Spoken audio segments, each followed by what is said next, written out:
बिस्मिल्लाहिर्रहमानिर्रहीम। अस्सलाम वालेकुम। मैं हूं अदील वड़ाइच। कोरोना के ख़िलाफ़ जंग में अच्छी ख़बर, और ये ख़बर पूरी दुनिया में रहने वाले लोगों के लिए है। ये सिर्फ़ पाकिस्तान के हवाले से मैं नहीं बात कर रहा, बल्कि पूरी दुनिया में जो बसने वाले लोग हैं उनके लिए ये अच्छी ख़बर है कि कोरोना जो है उसकी ताकत कम पड़ने लगी है, कमज़ोर पड़ने लगा है, मिटने लगा है। और ये बात मैं उन एदाद शुमार की बुनियाद पे कर रहा हूँ जिसको बुनियाद बनाकर अब दुनिया के बड़े ममालिक बड़े बड़े फ़ैसले कर रहे हैं। और लॉकडाउन से कई बड़े ममालिक ने जुज़वी तौर पर निकलने का फ़ैसला कर लिया है। पाकिस्तान ने भी नई पॉलिसी जो है वो अनाउंस कर दी है, वो आपके साथ शेयर करने जा रहे हैं। तो इस वक्त जो कोरोना जिसने पूरी दुनिया में पंजे गाड़ लिए, कोरोना के जो नए अदाद शुमार पूरी दुनिया के हवाले से हैं, उसमें क्लोज्ड केसेस यानी वो केसेस होते हैं जिनमें या तो लोग सेहतयाब हो जाते हैं तो या उनकी अमवात हो जाती हैं। तो ये क्लोज्ड केसेस वो केसेस हैं जिनकी बुनियाद पर फिर आगे पॉलिसीज़ बनती हैं। तो ये 82% केसेस ऐसे हैं जो अब रिकवर हो गए हैं। ये शरह पहले 78% थी और अब ये 82% पे पहुंच गई है। और जो शरह अमवात थी वो पहले 22% थी, अब वो गिर कर 18% पे आ गई है। यानी अमवात की शरह कोरोना की वजह से पूरी दुनिया में अब गिरना शुरू हो गई है।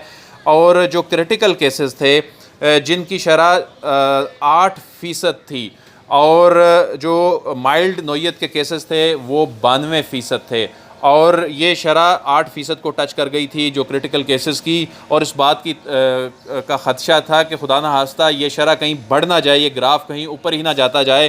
तो ऐसे में ये शरह गिर के 2% पे आ गई है। इस वक्त पूरी दुनिया में जो क्रिटिकल नोयत के केसेस हैं, जिनके लिए वेंटिलेटर्स की ज़रूरत होती है, जिनके लिए इंतहाई निगहदाश्त की ज़रूरत होती है, अब वो 2% पे आ गई है। पूरी दुनिया में जो हॉस्पिटल्स के ऊपर एक प्रेशर था, हॉस्पिटल के बेड्स कम पड़ गए थे, अब ये दबाव बड़े ही खातिर ख्वाह हद तक कम होना शुरू हो गया है। कई ममालिक ने अपने फील्ड हॉस्पिटल जो हैं वो वाइंड अप करने शुरू कर दिए हैं। ये जो मैंने स्टैटिस्टिक्स आपके साथ शेयर किए हैं, इनकी बुनियाद पर कौन से ममालिक जो हैं वो अब इस लॉकडाउन की सूरत हाल से निकलते जा रहे हैं। फ़िनलैंड से लॉकडाउन ख़त्म हो चुका है, इटली ने लॉकडाउन नरम करने का ऐलान कर दिया है, स्पेन ने जुज़वी तौर पर लॉकडाउन जो है वो आहिस्ता आहिस्ता ख़त्म करना शुरू कर दिया है। बेल्जियम ने आज अनाउंस किया है कि लॉकडाउन जुज़वी तौर पर ख़त्म कर दिया जाएगा। ऑस्ट्रेलिया और मलेशिया समेत कई ममालिक हैं जो लॉकडाउन में नरमी करने जा रहे हैं, उन्होंने अनाउंस कर दिया है। तो इसके अलावा पाकिस्तान ने जी आज जो पॉलिसी बनाई है लॉकडाउन के हवाले से, उसमें बतदरीज लॉकडाउन अब खोलने का ऐलान कर दिया गया है। आज वज़ीर आज़म इमरान ख़ान ने ये खुशखबरी सुनाई। उन्होंने कहा कि अब लॉकडाउन को आहिस्ता आहिस्ता खोलना है और SOPs पर अमल करना होगा। और अब स्ट्रेटजी ये होगी बुनियादी तौर पर कि जो स्पेसिफ़िक SOPs होंगे हर शोबे से मुतल्लिक, हर इंडस्ट्री से मुतल्लिक, वो SOPs बनाए जाएंगे और उन SOPs पर अमल करना अलबत्ता लाजमी होगा। अमल ना करने की सूरत में फिर बहुत सी जगहों पर सख्ती की जा सकती है। कई ममालिक ये तस्लीम कर रहे हैं कि जो मुकम्मल तौर पर किसी भी मुल्क को बंद कर देना मसले का हल नहीं है। अब यही वजह है कि कई ममालिक जो हैं वो मुकम्मल तौर पर लॉकडाउन को खोल रहे हैं, कई जुज़वी तौर पर इसमें नरमी कर रहे हैं। स्वीडन समेत कुछ ममालिक ऐसे थे जिन्होंने लॉकडाउन किया ही नहीं था और उन्होंने कहा था कि लोग जो हैं वो इसमें ज़िम्मेदारी का मुज़ाहरा करें। हमारी यहाँ के लोगों की अक्सरियत जो है वो पढ़ी लिखी है, इनमें एहसास ज़िम्मेदारी होना चाहिए। और यही हुआ कि स्वीडन में जो नंबर ऑफ़ केसेस हैं उन ममालिक से भी कम हैं जहाँ पर बड़ा सख्त किस्म का लॉकडाउन था।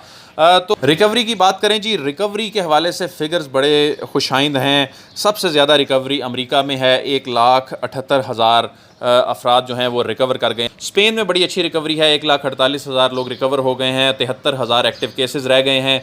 जर्मनी में 1,32,000 रिकवरी है और सिर्फ 26,000 एक्टिव केसेस रह गए हैं। ईरान में 79,000 लोग रिकवर कर गए हैं और 12,091 एक्टिव केसेस रह गए हैं। अब ईरान की सूरत हाल हमारे लिए इसलिए खुशाइंद है कि ईरान वो मुल्क है जहाँ पर रिसोर्सेज हमसे भी ज़्यादा कम है, वो दुनिया से कटा हुआ है, आइसोलेशन का शिकार है और वहाँ कोरोना फैला भी बहुत तेज़ी से था। और वहाँ पर अगर 79,000 लोग रिकवर हो गए और 12,000 एक्टिव केसेस रह गए हैं तो ये इस खिते के ममालिक के लिए किसी खुशखबरी से कम नहीं है। इस हवाले से मैं पहले भी बात कर चुका हूँ। पाकिस्तान में इस वक्त 5,500 रिकवरी है अफराद की और कुल 20,000 केसेस हैं। अब पाकिस्तान में रोज़ाना 9 से 10,000 टेस्ट होना शुरू हो गए हैं, लेकिन पाकिस्तान में ये जो रिकवरी है ये 5,000 की, ये वो रिकवरी है जो टेस्ट पॉजिटिव आए थे, जिनके टेस्ट रिकॉर्ड पर आए थे। हो सकता है हज़ारों अफराद ऐसे हों जो ख़ुद से इस वक्त तक ठीक भी हो चुके हों। तो ये वो चीज़ें हैं कि अब ये भी एक डिबेट शुरू हो गई है कि ज़्यादा टेस्टिंग का भी कोई फ़ायदा है या नहीं। अब पाकिस्तान में इस हवाले से अब पाकिस्तान भी इंशाल्लाह बहुत जल्द कोरोना से निकलने वाले ममालिक में सर फ़हरिस्त होगा। लेकिन अब इससे निकलने के बाद जो सबसे बड़ा चैलेंज है वो एक मुआशी चैलेंज है। अब मुआशी चैलेंज के हवाले से जो पाकिस्तान की असेसमेंट है, 10 लाख छोटे इदारे खुदा न खास्ता बंद हो सकते हैं। और इस वक्त जो साइकिल चल रहा है रोज़ाना की बुनियाद पर जो अमवात हैं वो 20-22-25 के लगभग जो होती हैं, तो ऐसे में इस बात का ख़दशा है कि एक महीने में, अगले 1-2 महीनों में फ़ी महीना यानी हर महीने 7 से 800 अफराद ऐसे हो सकते हैं जो ज़िंदगी की बाजी हार जाएं। लेकिन ये तादाद फिर भी इतनी ज़्यादा नहीं है जो दीगर ममालिक में थी। और अगर जून तक इसमें हम नंबर ऑफ़ केसेस में लोगों के ताउन से, लोगों की ज़िम्मेदारी का मुज़ाहरा करने के नतीजे में अगर इनको हम बढ़ने से रोक लेते हैं तो पाकिस्तान इंशाल्लाह बहुत जल्दी से निकल आएगा। लेकिन आगे जो मुआशी चैलेंज खड़ा है जिससे 1.5-2 करोड़ लोग बेरोज़गार होने का ख़दशा है, ये वही ख़दशा है जिसकी निशानदेही इमरान खान ने की थी कि कोरोना से बड़ा चैलेंज होगा। अदील वड़ाइच को इजाज़त दीजिए, आपसे फिर मुलाकात होगी। अल्लाह हाफ़िज़।